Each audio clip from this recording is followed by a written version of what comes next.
That still killed me. You envision the acolytes of Avis, since she's the easiest for you to remember. You expect Egra will too. Soon you see her swimming down towards you to save you. She's aglow in what you hope looks like Alathian fire. Yet the beast did not see her from inside its growing cloud of silt. It immune to illusion or simply doesn't care because it takes no action against Avis. Presently you find yourself blind inside the cloud of silt. Something, probably another tentacle, wraps around your torso and squeezes. Alas, you finally succumb to it. Is this a situation where all options lead to decreasing of life? In which case that might be difficult for me because I don't have life. Might have to boost my life. I just realized something. Slippery spell actually might work because we always use slippery spell on the ground. What if we don't use the slippery spell on the ground? We just use it on our body, then the tentacle won't be able to hold on to us, right? Let's use the slippery spell actually. Favor decreases 2, morale increases 1. Egra, make me slippery. You shout in your mind. There is a pulse of power as you wriggle your body with everything you have. You slip out of its grip. Kicking hard, you ascend to the surface. Tentacle loops around you, but you slip out again like a fish. More tentacles, many more, encircle you. You're so close to the surface, yet this thing seems to be figuring out how to get a hold of you. Got it. Favor decreases 2, even more. Interesting. Boom. There is a sudden release of power as a water shockwave pushes out. Then the tentacle shoots away. Okay, that Egra used favor to push us out. Not wanting to miss your chance, you desperately swim up, breaking the surface, taking a lunge of air as you reach the edge of the moat. Kriya is there, her eyes wide. She reaches down, grabs a handful of your white hair, pulls you out, pulls as you clamber out. On the blessed ground again, you roll away from the edge, get to your feet, run as people shout and scramble to get out of your way. Soon dripping wet, you look back to the moat, now about 20 meters away. No signs of tentacles.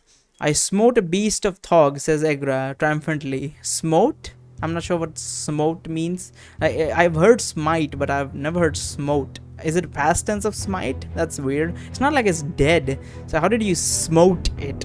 My father bequeaths a new power to us, champion. The fucking water pressure gun. I'm certain it is not dead, you say as you check yourself over, keeping your eyes on the moat. A row of guards has appeared at the top of the ramparts, looking down at the water, then at you. Your bow has remained slung, soaked of course. Your quiver is missing some arrows, but there are probably a dozen or so left. Smiting seems like a strange power for a god of trickery, you say. I would expect it from Aletheia or certainly from Thog, but owe her? A gift or desperation, I suspect, says Egra gleefully. Here was fun to do. Oi, shouts a guard walking swiftly towards you. No swimming in the moat. No swimming in the moat, okay. Got pulled in, you say, pointing. The guard squints in the direction you're pointing. Bonebrow strides up his mask. His face? What? Bonebrow strides up his face, a mask of simmering anger. There should be some more commas in here. 3 guards flank him. You should have been shot in there, says Bonebrow. Says he got pulled in, says the first guard as he begins striding toward the moat. Halt, shouts Bonebrow. The guard stops in his track. Bonebrow steps in closer, his voice threatening. Perhaps I should throw you in irons. How do I know you are not trying to invade the inner ring? That's stupid. I can just walk into the inner ring. Why would I bother invading? That is what the moat is for, to expel invaders. Not my intention, sir, you say. I did not mean to even be in here. If not for my tight leather, I likely would have sunk to the bottom. Saw Kraken, pull the rat in, someone in the crowd shouts. So I'm pissed in the moat too, another shouts. Provoke the moat horror with his elven urine. That's funny. This begins scattered laughter. Did they know of Thog Beast, you wonder? Probably not. Each moat has monster superstitions. Bonebrow smiles cruelly. Salia moat. Seems we have more than enough reason to toss you into a dungeon. He looks over at one of his men who returns a knowing grin. Slay a lot is our guest, says Frederick Hallowflame. The silver... what? Slays a lot is our guest, says Frederick Hallowflame, the silver mining guildmaster, as he strides out of the crowd. A guest should be allowed to do as they like, as long as no harm is done, says his wife Cinta. Bonebrow glowers? Glares, I think it means. Glowers at the guildmasters. He takes a step towards you. House Halafim is wise in more ways than business, you say, smiling at the guildmaster. Bonebrow look back at his guards, who lingers behind. One of them shuffles uncomfortably. Another begins inspecting the hilt of his sword. A cloud passes over Bonebrow's face. He glares at you and then takes a deep breath. Very well, he says at last. See that you do not test your welcome any further, guests. He turns on his heel and strides off, his soldiers following. Apologies, Cinta says once Bonebrow and the others have disappeared into the crowd. Mungo is not normally so disagreeable. Perhaps it is the strain of maintaining order with this rabble. I rather think he should be executed, says Kriya immediately. Oh, says Cinta, her apologetic smile falling. I fear our customs are different up here than in the Underdark. Okay. There's a great deal more apologizing from Guildmaster and an equal amount of thanking from you.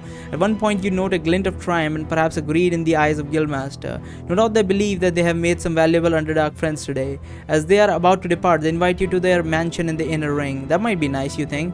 You imagine there are many delights to be had there. Once the head of the House Hallowflame have taken their leave, you summarize to Kriya what had happened in the moat. Kriya frowns as you finish. The priestess must have arranged the attack, rather brazen. Perhaps she summoned the beast and has since dismissed it. And I cannot imagine that such a creature actually lives there. How did they get a fucking Thog minion creature in the moat of the inner ring? Did they just summon it there? Shouldn't there be spells to prevent summoning there? But I guess it's outside of the inner rings technically, so I suppose that could be the case.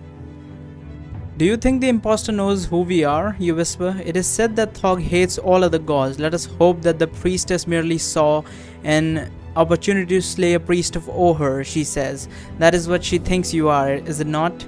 You nod as you look over towards the moat. A few guards remain on the battlement above. People have also begun to stray closer to the moat. However, you notice most are keeping some distance. Evidently, word of the Kraken has spread. One brave pair of guards are patrolling along the moat, one of them staring down into the water.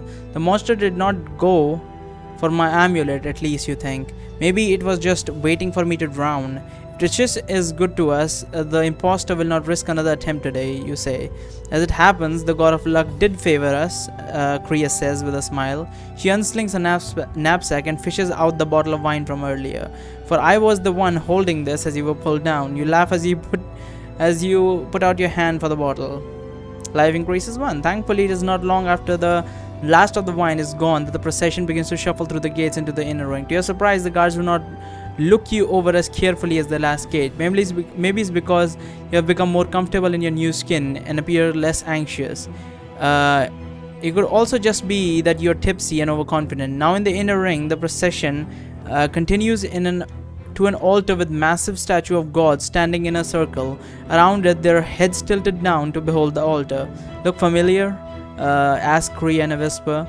She's right, it reminds you of what you saw underground, with the naked, bald man covered in... Yeah, who was he? Covered in blood. You even recognize the fox-headed woman statue as the god of Oher.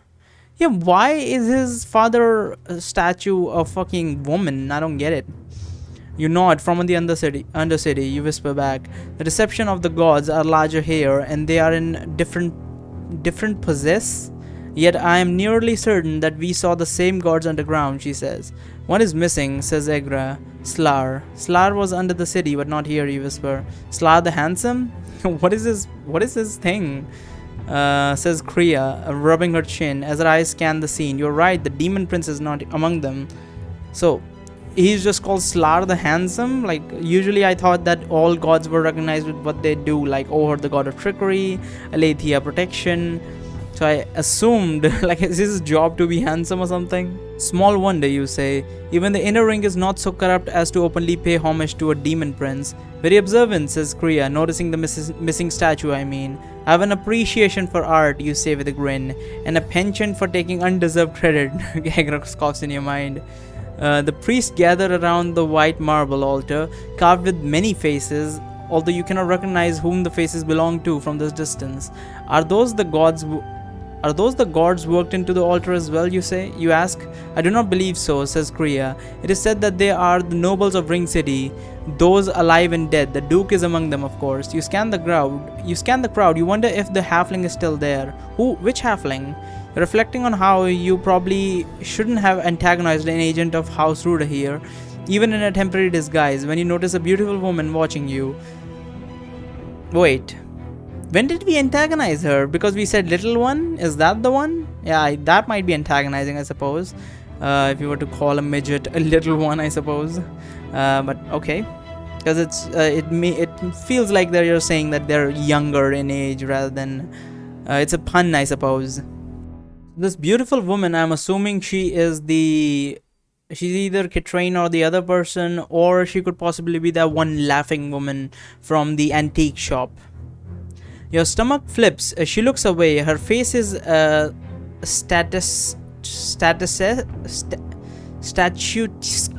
the fuck is this? Statuesque, okay, and proud. Kriya, who do you suppose the woman in the black dress? Kriya tilts her head at you. The woman near the statue of that horse-legged god, you say? Kriya glances over to the statue. How should I know that woman? It is a large city. A beauty like that, you say, seems possible you would know of her. That dress is amazing, do you not agree? Kriya looks over again. It is nice enough. Nice enough, you say, with the way you cup your hands above your chest. Do you suppose the dress is doing the fine work, or that the gods were especially kind to her? Kriya stares at you in disbelief. Looking back, you see that not only is the woman in the black dress looking at you, but so is her friend. She is attractive too, but not as much. You smile and wave. Kriya elbows you. This is not the time or place for that, she hisses. Just then there's a blaring of trumpets startling you into reaching for your bow. Okay, we just got startled. Presently you realize that the fanfare was for a small procession of richly dressed men and women approach. What? Presently you realized what the fanfare was for as a small procession of richly dressed men and women approach. A young woman in red dress shimmering with jewels walks in the center. Her face is serious. Her large blue eyes contrast her small red lips. Her belly is swollen. She arches backward slightly as she walks. Given how advanced her pregnancy is, you're a little impressed that she is not waddling like a duck. Maybe she has practiced for this. Lady Nilana Wellington arrives at last, says Kriya wearily. If she bears a son, her face shall be carved into the altar. And if she has a daughter, you ask? Only a son will earn her a place on the stone, Kriya says, shaking her head. These nobles are so arrogant to carve their faces under the gaze of the gods, as the gods only care about them. Nobles, you say with a shrug. I don't know why they distrust dark elves. Seems to me they share a great deal in common. Men with power distrust anyone they do not control, says Kriya. A terrible disguise you lament in your head, yet again, bound to get a poison-dipped dagger in my back. On the other hand, some of the ladies find you fetching. You glance over to a pair of women who have been eyeing you earlier. They're now watching the procession. The woman in the low-cut black dress appears positively bored, while a friend, also finely dressed in a tight-fitting dress, watches with rapt attention. Turning back to the spectacle, you see Bonebrow and a dozen or so soldiers escort Lady Wellington and her entourage. The soldiers are watching the crowd, but Bonebrow is mostly eyeing Lady Wellington. One arrow to the heart and another in attendance will witness a true... What? One arrow to the heart and everyone in the attendance will witness a true form. You think, of course, now would be the worst time to strike. You would be dead before they realize the truth about the doppelganger. Lady Wellington breaks off from the other nobles and approaches the altar. The priests begin chanting as one. Lady Wellington lifts off the ground.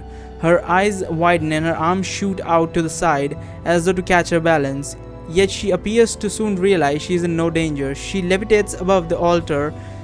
Wait, she's going to give birth right there? I thought this was just a procession to get like a fucking just to bless the child. I didn't think she was gonna give birth right there.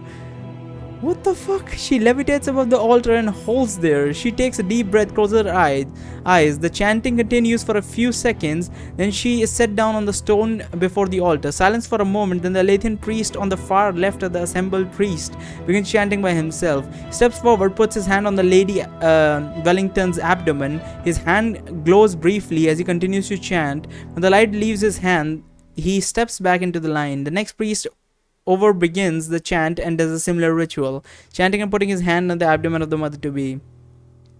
Well, maybe she's not giving birth then. What are they doing, Agra? That would have been cool actually to see. You ask. Seconds pass. She doesn't answer. Then her presence bubbles up. If you understood the old tongue, you would know that they are each making a plea for the unborn child's soul, or perhaps a bid would be the right word for it. That sounds really sinister. You say, why would really Lady Wellington want that? I thought they were blessing the child, but what are they doing then? Making a plea for the unborn child's soul? Oh, to follow which god they will follow? Is that it?